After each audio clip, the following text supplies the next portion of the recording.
इसमें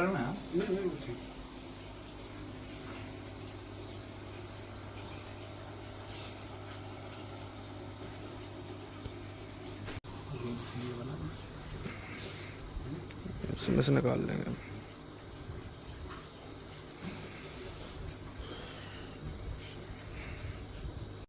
मंत्री जी संघर्ष सेवा समिति कार्यालय पे आने पर क्या कहना चाहेंगे?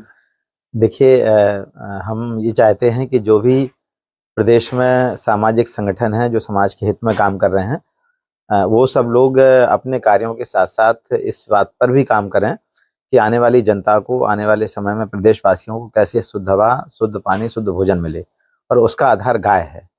तो सामाजिक संगठन जब आगे आएंगे तो फिर हम अपने मिशन में पूरे होंगे, और हर किसान के पास में गाय हो, वो गोबर गैस संयंत्र हो, गौ आधारित खेती हो, खेती आधारित उद्योग हो, जिससे आने वाले समय में बच्चों को एक अच्छा प्राकृतिक भोजन मिल सके और उनका स्वास्थ्य भी ठीक रहे। आज जो केमिकल्स के कारण अस्पतालों की संख्या बढ़ रही है, बीमारियां बढ़ रही हैं, गौवंश के संरक्षण के लिए योगी सरकार संकल्पित है, और हमारा टारगेट है कि उत्तर प्रदेश में जो भी सामाजिक संगठन है वो भी इस काम के लिए आगे आएँ और एक एक गांव, दो दो गांव को एडॉप्ट करके उस गांव में गौ आधारित खेती को कराने का काम करें। तो मैं चाहता हूं संघर्ष सेवा समिति भी इस काम में आगे आए और एक दो गांव को एडॉप्ट करके वहां पर गौ आधारित खेती घर घर में हो और छोटे छोटे उद्योग घर घर में लगेंगे तो गरीबी, बीमारी, बेरोजगारी, ये तीन जो बड़ी समस्या है उसका समाधान में गौवंश का बड़ा योगदान होगा। और इसमें संघर्ष सेवा समिति से भी हम चाहते हैं कि वो इस दिशा में आगे आए।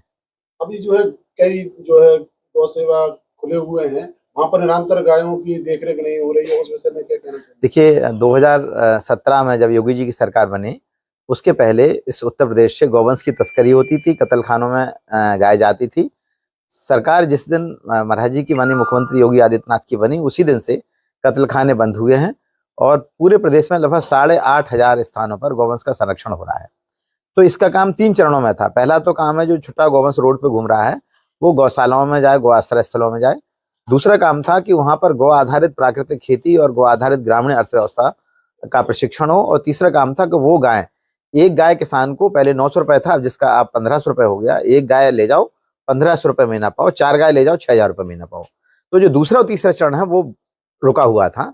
हमारा दायित्व है कि हम गौवंश किसानों को देंगे, महिलाओं को देंगे। NRLM की 1 करोड़ महिलाएं हैं उत्तर प्रदेश में, हम उन महिलाओं को गौवंश देंगे और उनको गौ आधारित खेती कराएंगे। खेती आधारित कुटीर उद्योगों के माध्यम से शहर के लोगों को जहर मुक्त भोजन मिलेगा और गाँव में महिलाएं, किसान गौ आधारित खेती करने का काम करेंगे। और गाय ही हमारी समृद्धि और स्वास्थ्य का आधार बनने वाली है। हमारे 5 प्रोग्राम हैं। पहला काम है इकोनॉमी, दूसरा एनवायरनमेंट, तीसरा काम एनर्जी, चौथा एम्प्लॉयमेंट, 5वां एजुकेशन। तो ये 8,500 सेंटर है। यहाँ पर हम 5 चीजों के एक ऐसे सेंटर डेवलप करेंगे जिससे आने वाले समय में जो गाँव से पलायन हो रहा है, पलायन भी रुकेगा और शहर के लोग शुद्ध भोजन, शुद्ध हवा, शुद्ध पानी के लिए गांव की तरफ फिर से जाने वाले हैं। आने वाले समय में सबसे बड़ा संकट शुद्ध हवा, शुद्ध पानी, शुद्ध भोजन का, जिसका समाधान गाय के द्वारा निकलने वाला है। मंत्री जी द्वारा संघर्ष सेवा समिति को नया एक तरीके से भार दिया गया है गौ सेवा का भी, इस विषय में आप क्या कहना चाहिए? सेवा किसी तरह की भी हो, स्पेसिफिक पे, चाहे वो गौ सेवा हो, मानव सेवा हो, सामाजिक कोई भी ऐसा काम जिसमें वास्तविकता में इस देश का उद्धार हो रहा हो, उसमें संघर्ष सेवा समिति हमेशा आगे रही है। और धन्यवाद करना चाहते हैं हम भाई साहब को, श्याम बिहारी गुप्ता जी को, कि इन्होंने गौड़ समाज का, इस बुंदेलखंड का और इस देश का हमेशा गौरवान्वित करने का काम किया है। और सत्यता जी है कि आज आपको भार मिला है गौ सेवा करने का सरकार की तरफ से, लेकिन पिछले 30 वर्षों से लगातार भाई साहब गौ सेवा में संलग्न है। और हमेशा इनका सोचना यह रहता है कि हर किसान इतना शक्तिशाली बने, हर घर में एक गाय रहे।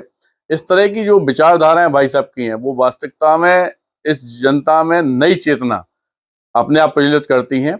और धन्यवाद देना चाहते हैं भाई साहब को जो संघर्ष सेवा समिति में आपने आशीर्वाद दिया है। और जिस तरह से भाई साहब कहेंगे उस तरह से हम और हमारी संघर्ष सेवा समिति गायों के लिए निरंतर सेवा का दायित्व अपने ऊपर लेने के लिए तैयार है। धन्यवाद करना चाहते हैं।